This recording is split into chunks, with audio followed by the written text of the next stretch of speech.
एक बार मेरे साथ सब लोग जोर से नारा लगाएंगे। एक तो मुझे लग रहा है ठंड भी आ गई है और आप लोग सवेरे से थक भी गए हैं। जब हमारे त्रिस्तरीय पंचायत प्रतिनिधियों का जो सम्मेलन हो, जो बैठक हो, और उसमें बैठक में भी ऐसा जरूर लगना चाहिए कि आप लोगों की चिंता की गई है सरकार के द्वारा। तो नारा लगाइए, भारत माता की। अभी भी आधे लोग नहीं लगा रहे हैं।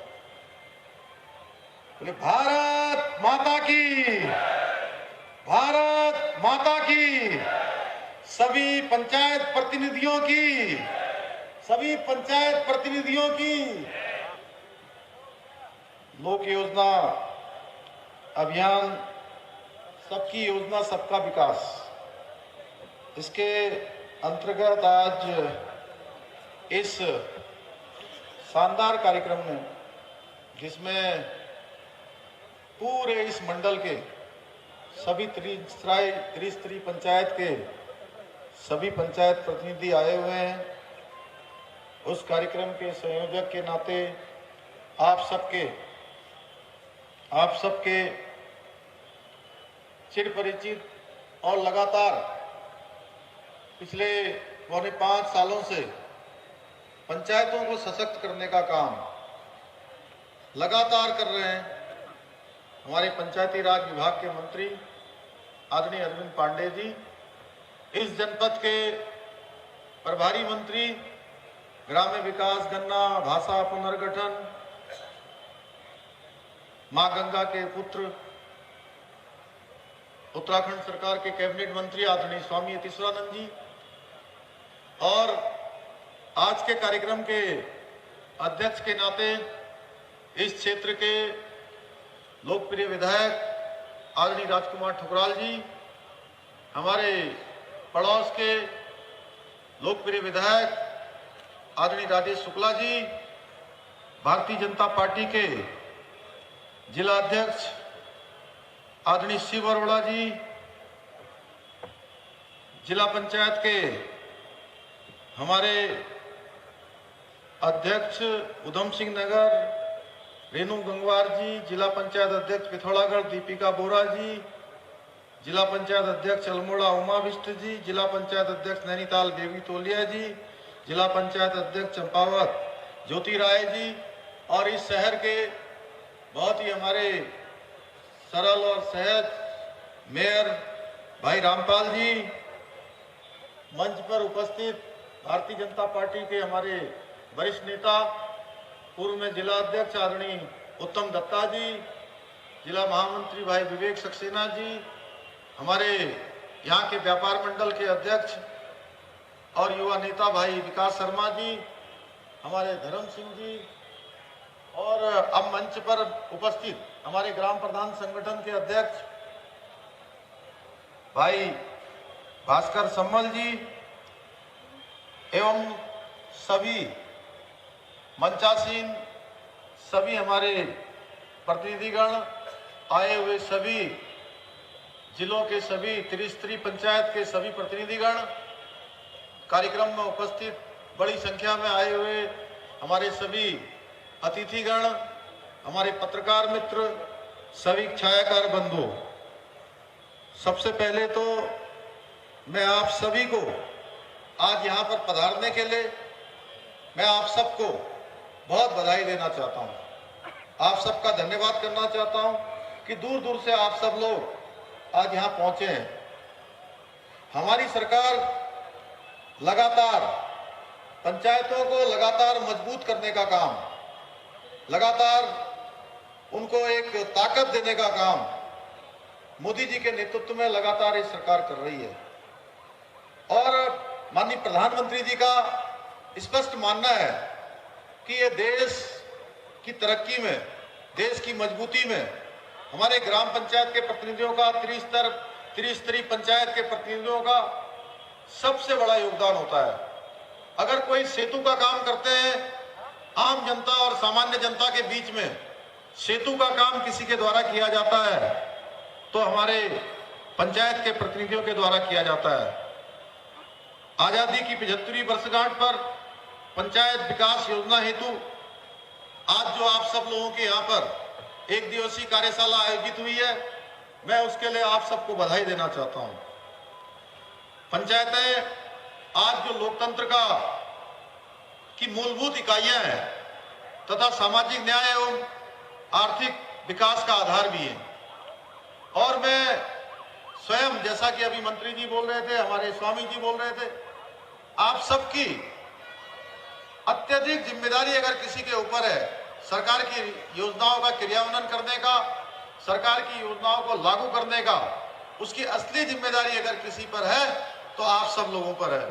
आप सब लोग निश्चित रूप से उस सीढ़ी के पहले पायदान पर आते हैं जहां से विकास की नींव शुरू होती है। मैं आप सबसे कहना चाहता हूं, चूंकि अभी ऐसा ही कार्यक्रम, एक दिन की कार्यशाला देहरादून में भी आयोजित की गई थी। उस कार्यशाला में भी मैंने कहा था, चूंकि मेरा स्वयं का एक नाता रिश्ता अगर कहीं से है तो सीधे सीधे पंचायत से है। मेरा भी अभी अपना वोट कहीं पर है तो ग्राम सभा में, मेरा अगर निजी आवास कहीं है तो ग्राम सभा में। उसके नाते मैं जानता हूं कि जो ग्राम सभा के या हमारे त्रिस्तरीय पंचायतों पर काम करने वाले जो प्रतिनिधि हैं, उनकी किस प्रकार की मान्यता है, किस प्रकार की जिम्मेदारी है। आज से बहुत साल पहले मुझे याद है बचपन में कि अगर ग्राम सभाओं के स्तर पर गांव में अगर कोई विवाद खड़ा हो जाता था, कोई ऐसा मामला आ जाता था जो हल ना हो पाए, तो उसको हल करने का काम, यानी कि न्याय की गद्दी पर जिस पर सबका भरोसा होता था, अगर वो कोई होता था तो सरपंच होता था जिसकी सब बात मानते थे, और जो भी फैसला वो कर देता था उस फैसले को सब मान लेते थे। और मैं आप सबसे कहना चाहता हूं कि हम सब लोग राजनीति के क्षेत्र में काम करते हैं, और राजनीति के क्षेत्र में काम करने का भगवान ने आपको बड़ा सुंदर अवसर दिया है। आपको जनता की सेवा करने का अवसर मिला है। इसमें हम कैसे अपने क्षेत्र को, कैसे अपने विकास खंड को, कैसे अपने ग्राम पंचायत को, कैसे हम अपने जिला पंचायत को, कैसे हम अच्छे से अच्छा कर सकते हैं। ये प्रश्न केवल इतना नहीं है कि आज जो लोग मंच पर बैठे हैं, इस योजना को, इस काम को आगे बढ़ाने का काम केवल इन लोगों का नहीं है। मैं मुख्य सेवक हूं तो केवल ये काम मेरा नहीं है, या मंच पर बैठे हुए लोग हैं, माननीय मंत्रीगण बैठे हैं, माननीय विधायकगण बैठे हैं, माननीय मेयरगण बैठे हैं, जिला पंचायत के अध्यक्ष बैठे हैं, ग्राम प्रधान बैठे हैं। ये हम सबकी एक सामूहिक यात्रा है। इस उत्तराखंड राज्य को आगे बढ़ाना है, और उस उत्तराखंड राज्य को आगे बढ़ाने के लिए हम सब लोग इसमें एक एक कड़ी के रूप में है। अभी हमने पिछले दिनों जो हमारा राज्य विभिन्न प्रकार की भौगोलिक परिस्थितियों से, यहाँ पर आपदाओं से, यहाँ की अलग प्रकार की जलवायु से लगातार हम जूझते रहते हैं, और माननीय प्रधानमंत्री जी ने हमारे सामने दो प्रकार के विजन रखे हैं। पहला उन्होंने विजन रखा है कि जब हम 2025 में राज्य का हम 25वां स्थापना दिवस मना रहे होंगे, उस समय हमारा राज्य कैसा राज्य होगा। उस समय जब 25 साल का ये राज्य होगा तो हम हिंदुस्तान के अग्रणी राज्यों में से एक राज्य होंगे। उसके लिए हम काम कर रहे हैं। हमारी डबल इंजन की सरकार उस दिशा में काम कर रही है। बहुत सारे काम डबल इंजन की सरकार के कारण से हो रहे हैं। उसी प्रकार से माननीय प्रधानमंत्री जी ने अभी केदारनाथ की पवित्र भूमि से पूरी दुनिया को संदेश देने का काम किया था कि ये जो आने वाली 21वीं सदी का तीसरा दशक है, ये तीसरा दशक ये उत्तराखंड का दशक होगा। हर क्षेत्र में उत्तराखंड का दशक होगा। यानी कि जो आजादी के बाद से लेकर अभी तक के जितने कालखंड है, जितना ये समय है, उस समय में अगर हम ये 10 सालों की तुलना करेंगे, जो 20 से 30 का दशक होगा, तो ये 20 से 30 का दशक हर क्षेत्र में भारी पड़ने वाला है। इसको लेकर मैं आपको बताना चाहता हूं कि हमने एक बोधिसत्व, एक विचार श्रृंखला ये हमने प्रारंभ की है और इस विचार श्रृंखला के अंतर्गत हम जितने भी क्षेत्रों में जो काम करने वाले लोग हैं, जिन्होंने विभिन्न विभिन्न क्षेत्रों में विशिष्टता प्राप्त की है, जिनके अनुभव हैं, जिन्होंने अच्छा काम किया है या जो अच्छा काम करना चाहते हैं, जिनके पास भी जो विजन है, वो विजन लेकर हम उनको विचार श्रृंखला में उनको आमंत्रित कर रहे हैं, उनके विचारों को सम्मिलित कर रहे हैं और उसके आधार पर कि हमारी पंचायतें कैसे मजबूत होंगी, हमारी सड़कें कैसे अच्छी बनेंगी, हमारी जो भौगोलिक परिस्थितियां हैं, विभिन्न प्रकार का पलायन है, बेरोजगार है, उद्योग धंधे हैं, कृषि है, बागवानी है, शिक्षा चिकित्सा है, हर क्षेत्र में हम कैसे अच्छे से अच्छा काम करें कि आने वाले समय में उत्तराखंड हिंदुस्तान का नंबर 1 राज्य बने। हम उस क्षेत्र में काम कर रहे हैं, उस दिशा में काम कर रहे हैं। मैं आपसे कहना चाहता हूं कि हमारी सरकार ने लगातार कोशिश की है कि जितना भी समय हमें मिला है उस समय में हम आपके लिए फैसले लें। हमने आज कोई भी क्षेत्र ऐसा नहीं है जिस क्षेत्र को छूने का काम न किया हो। हर क्षेत्र में हमने कोशिश की है बीच का रास्ता निकाले और सबकी संभावनाओं का रास्ता निकाले, सबकी भावनाओं के अनुरूप रास्ता निकाले, सबकी अपेक्षाओं के और आशाओं के अनुरूप रास्ता निकाले। अभी मैं देख रहा था यहाँ पर हमारी आंगनबाड़ी की बहनें आई थी, वो धन्यवाद करने आई थी। वो कह रही थी कि हमने सोचा भी नहीं था, हमको जितनी अपेक्षा नहीं थी उस अपेक्षा से भी ज्यादा आपने हमारा मानदेय बढ़ाने का काम किया है। इसी प्रकार से हमारी आशा बहनों का भी हमने मानदेय बढ़ाया है। इसी प्रकार से अभी भोजन माताएं जो हर जगह पर हमको बोलती थी कि मुख्यमंत्री जी आपने सबके लिए कुछ न कुछ कर दिया, आपकी सरकार ने हमारे लिए कुछ नहीं किया। इस बार की कैबिनेट में हमने भोजन माताओं को भी सम्मिलित कर लिया। अरे भाई, थोड़ा बहुत आप लोगों को प्रसन्नता नहीं हो रही? भोजन माताएं इतने कम उसमें काम करती हैं, या मेरी आवाज नहीं आ पा रही क्या? बीच तक आ रही कि नहीं आ रही? पीछे कहां तक पहुंच रही? जरा हाथ खड़ा कर दीजिए एक बार। आ रही है। ये अच्छा काम हुआ कि नहीं हुआ? भोजन माताओं का मानदेय बढ़ाया है। इसी प्रकार से अरे ओमपाल शांत रहे, हर समय क्यों बोलता है? इसी प्रकार से हमारे पीआरडी जवान, उनका हमने 2100 रुपया मानदेय बढ़ाया है 1 महीने का। उपनल के कर्मचारियों का बढ़ाया है, आप सबका जो पंचायतों में काम करने वाले हैं उनका तो सबका बढ़ाया ही बढ़ाया है। इसके साथ साथ पिछले दिनों अभी हमने ग्राम प्रधानों का मानदेय 3500 रुपये किया, 1500 से उप प्रधानों का 500 से 1000 किया। जैसा अभी अरविंद पांडे जी कह रहे थे, ये मानदेय नहीं है, ये हमारी भावना है। हम जो कर सकते थे हमने वो किया है, ये सम्मान किया है हमने कि आप सब लोग कठिन परिस्थितियों में काम करते हैं। कोई इससे पैसे से तोलने की आवश्यकता नहीं है, धनराशि से इसको कोई तुलना नहीं करनी है कि धनराशि कम है कि ज्यादा। मैं आपसे अनुरोध करना चाहता हूं, ये हमारी भावना है कि हम करना चाहते हैं। हमारे पास जो समय है, जो संसाधन है, उन संसाधनों में हमने इतना किया है। आगे आप सब लोगों के साथ चलकर कदम से कदम मिलेंगे, उत्तराखंड आगे बढ़ेगा। तो हमारा प्रयास होगा कि और हम इसमें भी दुगनी वृद्धि करें, इसको और आगे बढ़ाएं और मजबूत करें। इसी प्रकार से जिला पंचायत अध्यक्षों का भी हमने 14,000 मानदेय किया है। जिला पंचायत सदस्यों का प्रति बैठक 1000 की जगह 1500 किया है। प्रमुख क्षेत्र पंचायतों का 6000 से 9800 किया। सदस्य क्षेत्र पंचायत का 5000 की जगह 700 किया। इसमें अभी उपाध्यक्ष जिला पंचायत छूट गए थे, जिनका 5000 था उसको भी हमने 7000 किया जाने का हमने जो है ये प्रस्ताव किया है कि आगे उनका भी 7000 करेंगे। इसी प्रकार से उप प्रमुख, ज्येष्ठ, कनिष्ठ क्षेत्र पंचायत का जो 1500 मानदेय है उसको 2500 किए जाने का हमने प्रस्ताव किया है। और जो राज्य के हमारे ग्राम प्रधानगण हैं, उनकी काफी लंबे समय से मांग थी। हमारे ग्राम प्रधान संगठन के लोग, आप सबके बीच में से लगातार ये बात आती थी कि आप लोगों ने बहुत विपरीत परिस्थितियों में काम किया है।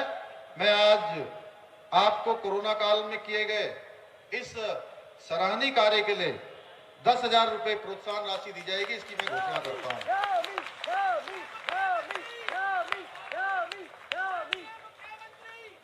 इसी प्रकार से अभी मुझे बताया गया है कि प्रधानमंत्री ग्रामीण आवास योजना का जो लाभ है, अभी केवल वर्ग 1 क की भूमि व स्वामित्व कार्ड वालों को ही आवास दिया जा रहा है, जिससे उधम सिंह नगर में 1,000 लोग मकान से वंचित रह रहे हैं।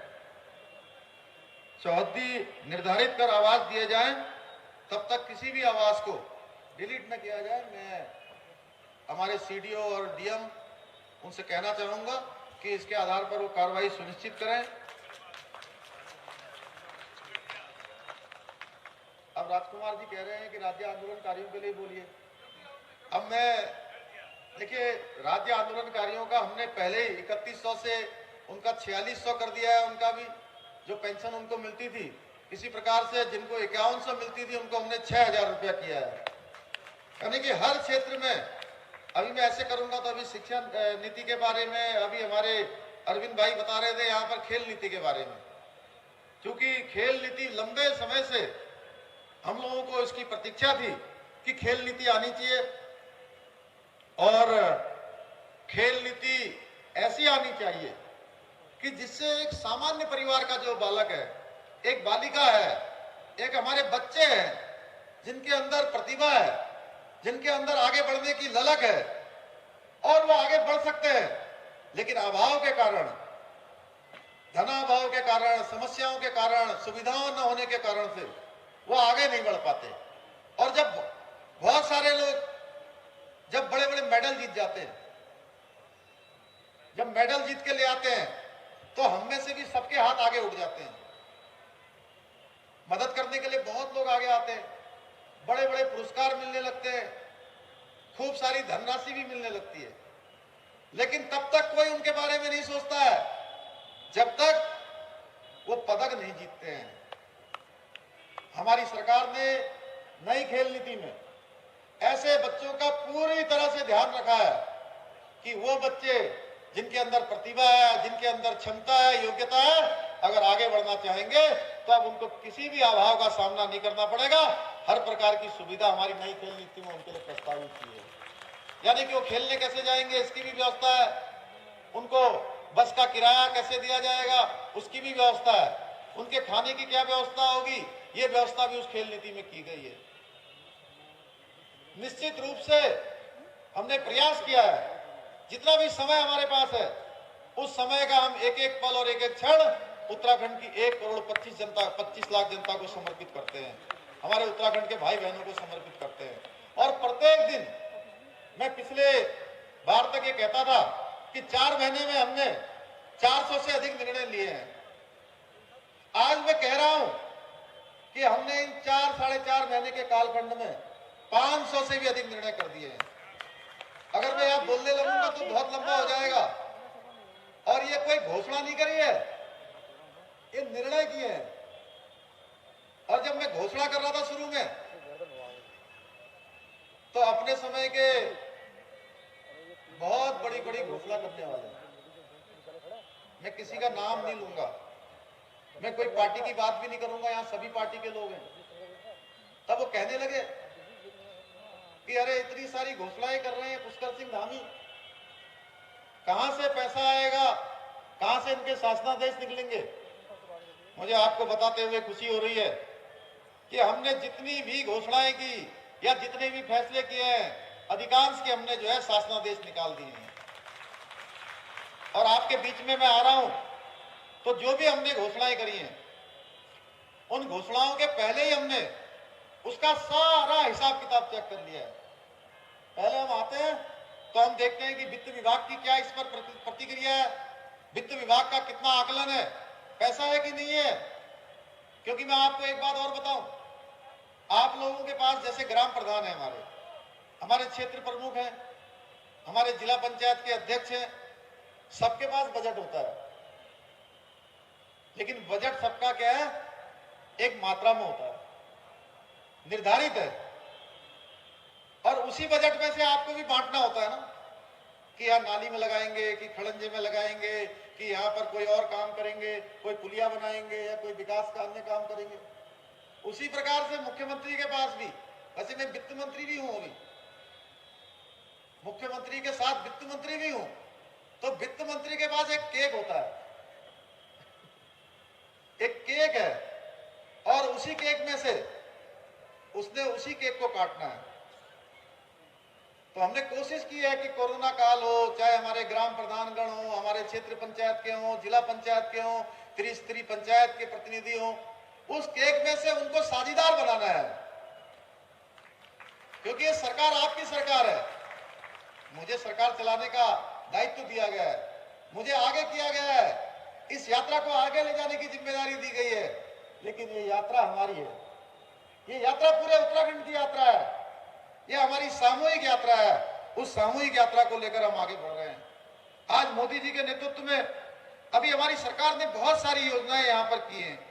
उन योजनाओं के बारे में अगर मैं बोलूं तो बड़ा लंबा हो जाएगा। जैसे हमने चिकित्सा के क्षेत्र में 205 करोड़ रुपए का पैकेज घोषित किया था, जिसमें आशाएं हैं, टेक्नीशियन हैं, फार्मासिस्ट हैं, डॉक्टर हैं, आशाएं हैं, जो भी इस क्षेत्र में काम करने वाले, इनके लिए 205 करोड़ का पैकेज हमने घोषित किया था। स्वास्थ्य पर्यटन के क्षेत्र में हमने 200 करोड़ रुपए का पैकेज घोषित किया था। परिवहन के क्षेत्र में काम करने वालों के लिए, हमारे सांस्कृतिक क्षेत्र में काम करने वालों के लिए, और ये पैकेज घोषित ही नहीं किया, ये पैकेज सीधे सीधे डीबीटी के माध्यम से लोगों के खातों में भेजने का भी हमने काम किया है। हमने अतिथि शिक्षकों का वेतन 15,000 से बढ़ाकर 25,000 किया है। मुख्यमंत्री नारी सशक्तिकरण योजना शुरू करी है। सरकारी अस्पतालों में हमने 207 जांचें निःशुल्क करने का जो है हमने प्रावधान किया है।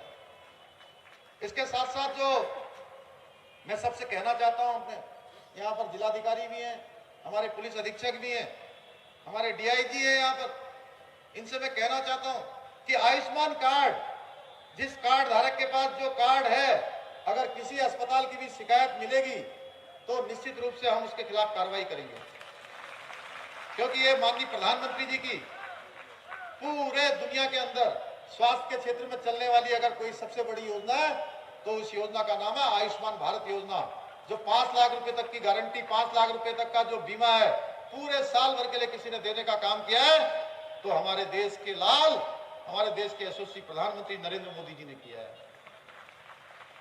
एक के बाद एक काम उन्होंने किए हैं। इसी प्रकार से हमने मुख्यमंत्री वात्सल्य योजना शुरू करी है।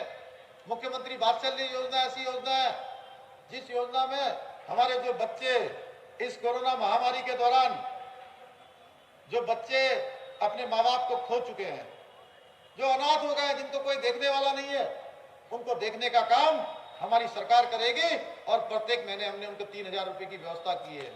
और जब वो बच्चे बड़े हो जाएंगे तो उनके लिए 5% क्षैतिज आरक्षण की भी हमने व्यवस्था की है। हमारी गरीब माताएं, बहनें, ऐसी बहनें जो उनके बच्चा पैदा होने के बाद अपने भरण पोषण से समेत तमाम कपड़े जो बच्चे और माँ को चाहिए होते हैं, तमाम प्रकार के जो सामान चाहिए होते हैं, वो सामानों की कमी न हो, अभाव में हो, बच्चे का जीवन खराब न हो, उसके लिए हमने महालक्ष्मी किट योजना प्रारंभ की है। एनडीए, सीडीएस और लोक सेवा आयोग की परिधि में आने वाली परीक्षाएं, सिविल सेवा की परीक्षा, आईएएस की परीक्षा, पीसीएस की परीक्षा, ऐसी परीक्षा में अगर कोई भी बच्चा अगर प्री एग्जाम पास कर लेगा तो उसके बाद उसको आगे की तैयारी करने के लिए, उसको किताबें खरीदने के लिए, उसको अपने ट्यूशन जाने के लिए, कोचिंग करने के लिए किसी अभाव का सामना न करना पड़े, उसके लिए हमारी सरकार ने 50,000 रुपए की व्यवस्था करेगी। 50,000 रुपए की व्यवस्था हमारी सरकार करेगी। इसी प्रकार से जो 24,000 पद हमारे रिक्त हैं, उन 24,000 पदों पर हमने भर्ती की प्रक्रिया प्रारंभ कर दी है। हमारे भाई बहनों को जो विभिन्न प्रकार की प्रतियोगी परीक्षाओं में भाग लेना चाहते हैं, उनको किसी प्रकार से अपनी जेब में हाथ न डालना पड़े। इस कोरोना महामारी के इस आर्थिक अभाव में किसी की तरफ फार्म भरने के लिए न देखना पड़े। अब जितने भी फार्म इस साल में निकलेंगे, हमने सारे फार्म उत्तराखंड के अंदर उनको निःशुल्क कर दिए हैं, वो निःशुल्क रूप से उसमें जाएंगे। मुख्यमंत्री स्वरोजगार योजना प्रारंभ की है और उसकी मैं लगातार समीक्षा कर रहा हूं। मैंने 15 दिसंबर तक डेडलाइन तय की है, सभी बैंक के लोगों को बुलाकर डेडलाइन तय की है कि किसी भी जो हमारी स्वयंसेवी संस्थाएं हैं, हमारे स्वयं सहायता समूह है, स्वरोजगार करने वाली हमारी आजीविका मिशन के तहत ग्राम संगठन या स्वयं सहायता चलाने वाली हमारी बहनें है, अगर वो कोई भी लोन लेना चाहते हैं, वीर चंद्र सिंह गढ़वाली योजना में लोन लेना चाहते हैं, मुख्यमंत्री स्वरोजगार योजना में लोन लेना चाहते हैं या मुख्यमंत्री नैनो योजना में लोन लेना चाहते हैं, तो उनको कहीं भटकना नहीं पड़ेगा। उनको एक ही स्थान पर सारी चीजें मिलेंगी। जो रोजगार के मेले लगेंगे सभी जगह हमने निर्देश कर दिया और बैंक के लोगों से भी कहा है, जितनी औपचारिकताएं होती हैं वो सारी औपचारिकताएं पहले पूरी करवा लें और उसके बाद उनको कई बैंक में उनका फार्म चला जाए तो उनके लोन की स्वीकृति हो। इस प्रकार से लगातार हम काम कर रहे हैं। इसी प्रकार से मैं आज ये भी कहना चाहता हूं आप सबके बीच में कि हमारे पुलिस के जो डीआईजी यहां पर बैठे हैं, एसएसपी हैं, जिले के सभी अधिकारी हैं, थाने कोतवाली में कोई भी ग्राम प्रधान या अन्य त्रिस्तरीय पंचायत प्रतिनिधियों को पूरा सम्मान मिलना चाहिए। उनके अपमान की कोई बात नहीं होनी चाहिए, क्योंकि वो लगातार जनता की बात करते हैं, लगातार जनता को करने वाले रह रहे हैं। और इसी प्रकार से जिन प्रतिनिधियों पर भी कोविड पर मुकदमे लगे हैं वो सारे मुकदमे वापस किए जाएंगे, मैं इसकी भी घोषणा करता हूं। आज के अवसर पर आप सभी का मैं धन्यवाद करना चाहता हूं कि आप सब लोग बड़ी संख्या में यहां आए हैं और हमारे यहां के जो मेयर हैं उन्होंने कहा है कि यहां का बाटा चौक, वो बाटा चौक, उस बाटा चौक का नाम अब भारत रत्न बाबा साहब भीमराव अंबेडकर के नाम से रखा जाएगा। आज हमारा प्रदेश माननीय मोदी जी के निर्देशन में लगातार आगे बढ़ रहा है। आपके इस क्षेत्र में स्वास्थ्य की सुविधाओं को देखते हुए यहां पर माननीय प्रधानमंत्री जी का मैं आप सबकी तरफ से धन्यवाद करना चाहता हूं कि किसी भी प्रदेश में 2 एम्स की शाखाएं नहीं खुली हैं। बहुत बड़े बड़े प्रदेशों में भी हमारा पहला प्रदेश है जहां पर एक एम्स ऋषिकेश में चल रहा है और दूसरा एम्स आपके कुमाऊं में खोलने के लिए माननीय प्रधानमंत्री जी ने स्वीकृति प्रदान कर दी है। मैं माननीय प्रधानमंत्री जी का धन्यवाद करना चाहता हूं कि एम्स का दूसरा सेंटर यहां पर खोले जा रहा है। इसी प्रकार से जमरानी बांध परियोजना, जो जमरानी बांध परियोजना हमारी इस तराई भावर क्षेत्र की लाइफ लाइन है और लंबे समय से अपनी स्वीकृति की बाट जो रही थी, उसको भी स्वीकृति देने का काम हमारे देश के प्रधानमंत्री जी के नेतृत्व में हुआ है। इसी प्रकार से टनकपुर से बागेश्वर रेल लाइन, जो लंबे समय से बहुप्रतीक्षित रेल लाइन थी, जिसकी मांग करते करते बहुत सारे लोग हमारे बीच में ही नहीं रहे, भगवान को प्यारे हो गए, उस योजना को भी स्वीकृति देने का काम किसी ने किया है तो हमारे देश के मुख्य सेवक, भारत मां के लाल, भारत मां के सच्चे सपूत नरेंद्र भाई मोदी ने किया है। मैं उनका धन्यवाद करना चाहता हूं। आप देख रहे होंगे प्रत्यक्षम किम प्रमाणम, बहुत सारी सरकारें आई, बहुत बड़ी बड़ी घोषणाएं हुई, लेकिन वो काम कभी नहीं हो पाए जो इन 7 वर्षों के शासनकाल में नरेंद्र मोदी जी के नेतृत्व में भारत में हो रहे हैं। आज भारत का मान सम्मान, स्वाभिमान पूरी दुनिया के अंदर बढ़ रहा है। अगर आप इधर से, मैं स्वयं खटीमा से यहाँ आता था तो 4 घंटे लग जाते थे, कोई विश्वास नहीं करेगा। 4 घंटे रुद्रपुर पहुंचने में लगते थे कभी कभी। कहीं पुल टूटा हुआ है, कहीं सड़क पर गड्ढे हैं। आज 45 मिनट में यहाँ से खटीमा का सफर पूरा होता है। यहाँ से हरिद्वार का सफर 3-3.5 घंटे में होता है। यहाँ से काठगोदाम से रामपुर जाने वाला, रुद्रपुर से रामपुर जाने वाला मार्ग, आप टनकपुर से पिथौरागढ़ जाने वाला मार्ग, जबकि अभी निर्माणाधीन है, लेकिन आज जिस प्रकार से काम हो रहा है, भूतो न भविष्यति, आपको देहरादून जाने के लिए भी, आपको हरिद्वार जाने के लिए भी आने वाले समय में आपको 1 घंटे का समय और कम होने वाला है। आपको मैं बताऊं, सीधे हमारे अफजलगढ़ से सीधे नजीबाबाद निकलने वाली सड़क बन रही है, जिसका पैसा स्वीकृत हो चुका है। आपका 1 घंटे का समय कम बचने वाला है। इसी प्रकार से आपका बिलासपुर का बाईपास, रामपुर का बाईपास, मुरादाबाद का बाईपास, काशीपुर का बाईपास, हल्द्वानी का बाईपास, सारे के सारे स्वीकृत हो गए हैं। मैं केवल इस क्षेत्र की योजनाएं बता रहा हूं जो भारत सरकार के सहयोग से हो रही हैं। अभी यहाँ का मेडिकल कॉलेज चल रहा है, पिथौरागढ़ का मेडिकल कॉलेज हम जल्दी प्रारंभ करने वाले हैं। योजना है माननीय प्रधानमंत्री जी की कि हर जिले में मेडिकल कॉलेज बनेगा। आजादी के 50 वर्षों में, 60 वर्षों में एक पार्टी का शासन रहा, एक परिवार का शासन रहा, लेकिन जो मोदी जी के नेतृत्व में काम हो रहे हैं, जितनी भी योजनाएं चल रही है वो आम आदमी और सामान्य आदमी के लिए बन रही है। इसी पंतनगर में इंटरनेशनल एयरपोर्ट बनने वाला है, ग्रीनफील्ड एयरपोर्ट बन रहा है। अभी हमने बहुत सारे काम किए, मैं उसको यहां से बोलूंगा तो कई घंटे लग जाएंगे, कई घंटे लग जाएंगे। अभी हमने बंगाली भाइयों के लिए, जो हमारे जिनके प्रमाण पत्र में पूर्वी पाकिस्तान लिखा रहता था, वो पूर्वी पाकिस्तान शब्द हटाने का काम हमारी सरकार ने कर दिया है। जो कलंक का पर्याय था, एक अपमान का पर्याय था, उसको हटाने का काम किया है। हम हर रास्ता निकाल रहे हैं, चाहे बिजली कर्मचारियों का मामला हो, चाहे उपनल कर्मचारियों का रास्ता हो, सरकारी कर्मचारियों का रास्ता हो, सबके लिए हमने कहा हम रास्ता निकालेंगे। जो भी छूटा है सभी को हम कर रहे हैं। हमने नशा मुक्ति के लिए भी काम कर रहे हैं। जल्दी हम हर जिले में नशा मुक्ति के हम केंद्र खोलेंगे, मैंने इसकी घोषणा की है। अभी इस क्षेत्र में हम काम कर रहे हैं।